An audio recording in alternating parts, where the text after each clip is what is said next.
What is up, subscribers? Liljustin10 here, and today I'm gonna bring you another Pokemon narrated black and white Wi-Fi battle. And this was a match I had against Liljustin. And I must say, this guy I met at Smogon. Usually the battlers at Smogon are pretty good, but this guy was, let me say, was a beginner, and that helped me to give a good match of myself, but he didn't play that well. Anyway, I just wanted to post this match for all of you people who are starting out. Don't be scared to start out, everybody has to begin someday. And yeah, I was just like him maybe 4 years ago. So let's continue to the battle, shall we? So I'm challenged by Jason, which is kind of awkward because his name was Justin, so if it's Justin or Jason we'll never know. He's gonna start off with Donphan, and I already saw this Donphan in the team preview, and I was hoping that it wouldn't lead off with it. But he's gonna switch out immediately, maybe expecting me to trick him or something else, and he goes into Latias. And actually I went for the Hydro Pump, not taking any risk at all first turn, and I really wanted to just put some damage on that Donphan because I don't like to have Stealth Rocks up my team.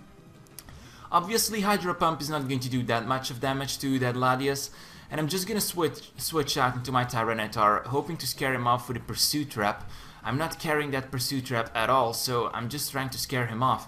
And he has a Luster Purge, and I looked it up back then, and yeah, I kind of forgot what it did, but it doesn't affect me, and I'm not even sure if this move is allowed, but well, I have no idea why it shouldn't be allowed, but I don't know the move, so I'm not gonna talk about it anymore. He's gonna go for a Surf now, and that kind of tells me that he is either Expert Belted or Life Orbed, and after the move you can see that he has gotten some Life Orb damage. So this is an interesting set. He's gonna get hurt by the Sandstorm, while I'm just gonna go and set up my sub. And this is actually the Boa set I love to play with. And he's gonna withdraw this turn, so that was kind of awkward.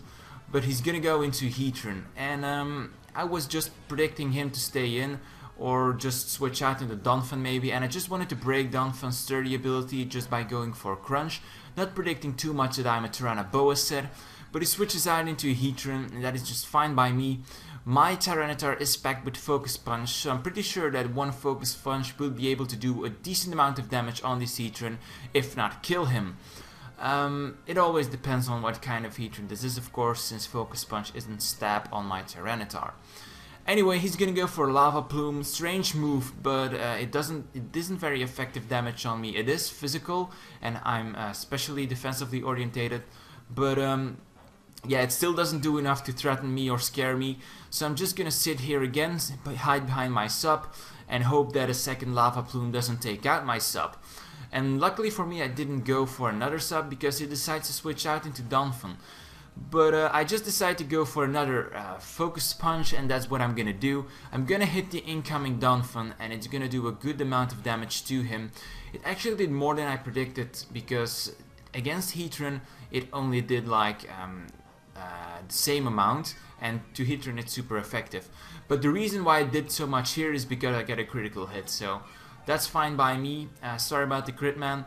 Anyway, his Donphan is maybe going to outspeed me, it depends, but actually I was going to go for a Fire Blast, knowing that his special defense isn't that great, and knowing that a Fire Blast would be kind of unpredicted and would hit him first turn and would finish him off, and that would have left him without having Stealth Rocks on the field, and that would have been the better play for me. Unfortunately for me, as you just saw, I just missed it. Donphan avoided the attack, so that means he will get Stealth Rocks up, and he will be able to get rid of my substitute. So that's not very great at all for me, but hey, that's just how it goes.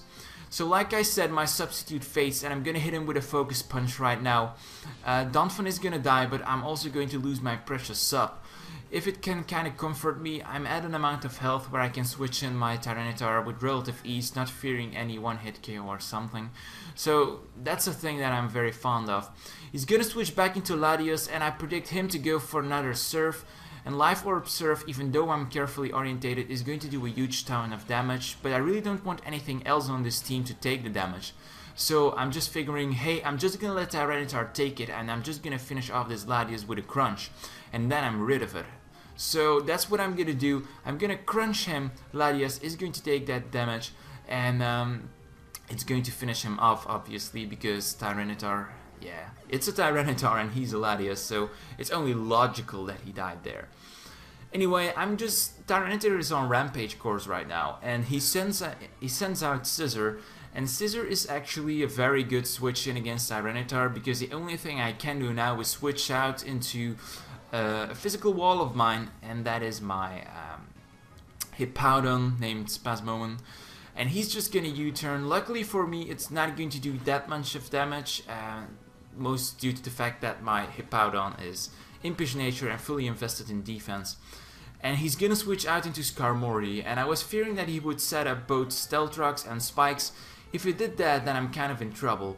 But I'm here with Hippowdon, and I have my chance to set up Stealth Rocks, and I'm going to do so because you don't often get that much of chances late game. This is actually mid game. But I'm gonna set up Stealth Rocks. He's gonna go for Steel Wing, and I'm like, what the hell, dude? Why did you go for Steel Wing? That's actually a move you don't see very often. But yeah, he went for it. I actually thought he was either going to go for a Spikes or Whirlwind, but he goes for it, so that's kind of strange. I'm going to go back into my Tyranitar, knowing that Steel Wing isn't going to do that much of damage against me. But he decides to go for a Swords Dance right now, and like I said, this is a kind of variant of Skarmory that I haven't seen before. So what I'm just gonna do is I'm gonna leave Tyranitar in, and hopefully I can finish him off with a Fire Blast. And he's gonna go for Air Slash, another awkward move that you don't want to see. And Air Slash, I think it is actually, I think it is special move. If I haven't used it a lot in Wi-Fi battles because it's not worth using on Wi-Fi, but I actually think it's special. So I'm not really sure why he did that, why he went for that Air Slash. But yeah. So, like I said, everybody has to begin. He was just searching for Wi-Fi battles. He also told me that he was only doing Wi-Fi battles for 1 month. So it's acceptable to make those mistakes. Anyway, he switches into Hydreigon now. I'm just gonna go for Crunch, seeing how much damage it can do against it. Obviously it's not super effective, or not neutral effective I mean, because he's partially Dragon.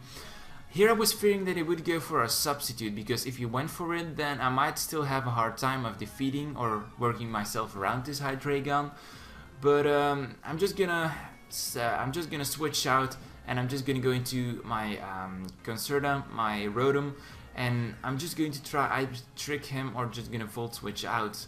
Not really sure, but I wasn't really sure what he was going to go for. As you see now, we can see the awesome animation of Outrage. I really love that one. Like I said, he's gonna go for Outrage. Not sure why he locks himself into that, because Outrage isn't the best move right now. But yeah, he goes for it. Means he's going to be locked into it. I'm just gonna go for my Hidden Power Ice. Hopefully it's going to be able to take him down at a point where Sandstorm kills him. Or maybe I'm able to finish him off in 1 hit. But that's not gonna happen. He's gonna go for another Outrage, and that is a dead Rotom wash.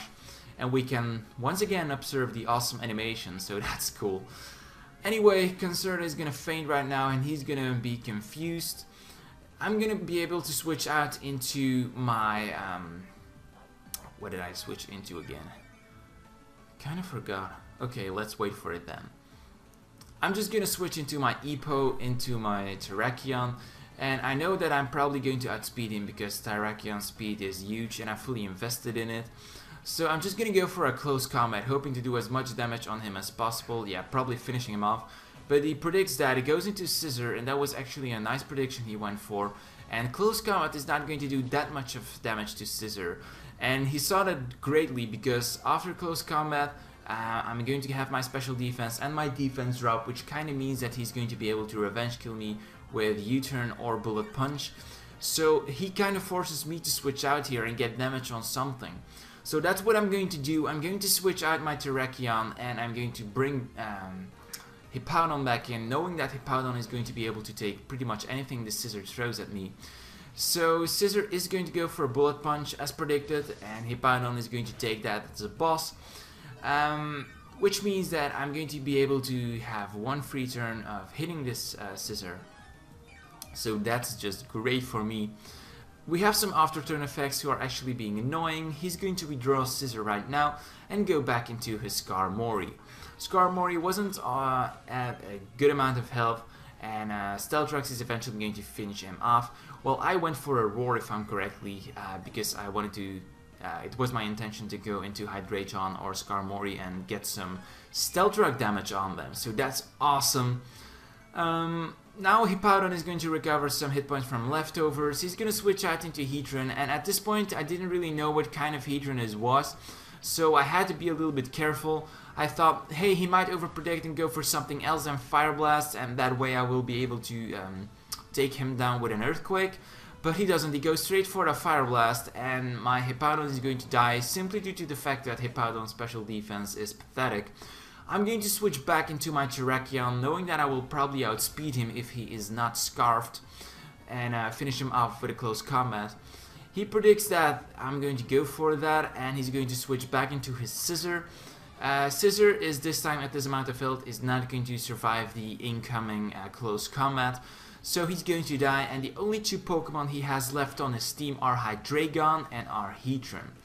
So things are getting very exciting at this point, while Scissor faints here, so that's awesome. And things are looking very great for me. He switches back into Heatran, and that kind of tells me he's confident about, what's it called, outspeeding me. But luckily I have Quick Attack on my Terrakion, so I might be able to finish him off. He's going to switch out, I'm going to switch out, that is, into my Latias, hoping that he would overpredict or something of that kind. And he goes for a Flash Cannon, and that's actually a Steel type move, which is nice seeing from this guy. But I really didn't know why he went for it. Why carry it on your Heatran? There are so many other moves such as Earth Power, Fire Blast, Hidden Power, and yeah, maybe a Toxic variant that you can put on it. So why put Flash Cannon there? Didn't really know that, but yeah, he's a beginner. He's going to outspeed me Choice Scarf, which is actually very good. And I'm just going to switch into my Terrakion, and I'm going to go for a Quick Attack, hoping that it will be enough to finish off this Heatran. And I'm actually Choice Banned, so I was kind of crossing my fingers, but it's still not enough. Which means that he's going to be able to finish me off with a Flash Cannon, because it's super effective damage on me. So let me see. Oh, actually, it doesn't really kill me. That's because of the Scarf. So I'm just gonna go for a Quick Attack again, and this time he's going to finish him off. He only has Hydreigon, and I'm pretty confident that after Stealthrox I will be able to take him out with a Choice Banned Quick Attack, and that will be the game. So here is Hydreigon, like I said, he's in red, and Quick Attack will finish him off. So good game, Liljustin. I wish you the best of luck in your future Pokemon career. I hope you guys still enjoyed this battle, even though the level of this battle wasn't very high. I still hope you enjoyed. As for today's question of the day, I'm going to ask you, what was your MVP of my team? The Pokemon that was most useful in my opinion was Terrakion, because it finished off quite some Pokemon on his team. Now, what is your MVP? Leave your answer as a reply in the comment section below, and maybe you'll win the Pokemon you voted for. So see you guys later, bye bye.